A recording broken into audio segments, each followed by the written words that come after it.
ایک بار ہم مسجد میں نبی کریم صلی اللہ علیہ وآلہ وسلم کے ساتھ بیٹھے ہوئے تھے۔ اتنے میں ایک شخص اونٹ پر سوار ہو کر آیا اور اونٹ کو مسجد میں بٹھا کر باندھ دیا۔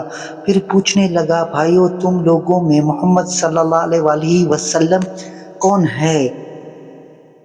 نبی کریم صلی اللہ علیہ وسلم اس وقت لوگوں میں تکیہ لگائے بیٹھے ہوئے تھے۔ ہم نے کہا، محمد صلی اللہ علیہ وآلہ وسلم یہ سفید رنگ والے بزرگ ہیں جو تکیہ لگائے ہوئے تشریف فرما ہیں۔ تب وہ آپ سے مخاطب ہوا کہ اے عبد المطلب کے فرزند، آپ صلی اللہ علیہ وسلم نے فرمایا، کہو، میں آپ کو بات سن رہا ہوں۔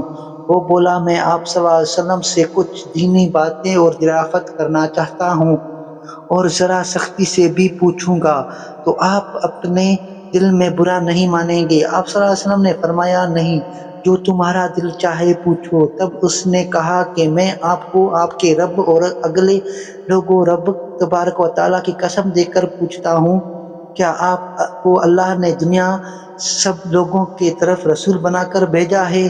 آپ صلی اللہ علیہ وسلم نے فرمایا، ہاں یا میرے اللہ۔ پھر اس نے کہا، میں آپ صلی اللہ علیہ وسلم کو اللہ کی قسم دیتا ہوں، کیا اللہ نے آپ صلی اللہ علیہ وسلم کو رات دن میں 5 نمازیں پڑھنے کا حکم فرمایا ہے؟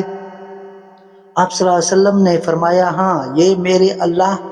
پھر کہنے لگا، میں آپ کو اللہ کی قسم دے کر پوچھتا ہوں، کیا اللہ نے آپ کو یہ حکم دیا ہے کہ سال بھر میں اس مہینے رمضان کے روزے رکھو؟ آپ صلی اللہ علیہ وسلم نے فرمایا، ہاں یا میرے اللہ۔ پھر کہنے لگا، میں آپ صلی اللہ علیہ وسلم کو اللہ کی قسم دے کر پوچھتا ہوں کہ کیا اللہ نے آپ کو یہ حکم دیا ہے کہ آپ ہم میں سے جو مالدار لوگ ہیں ان سے زکوٰۃ وصول کر کے ہمارے محتاجوں میں بانٹ دیا کریں؟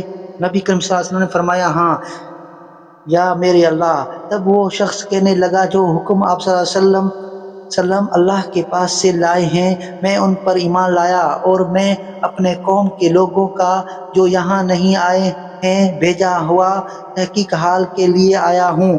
میرا نام زمام بن زلبہ ہے، میں نبی سعد بن بکر کے خاندان سے ہوں۔ اس حدیث کو لیث کی طرح موسیٰ اور علی بن عبد الحمید نے سلیمان سے روایت کیا۔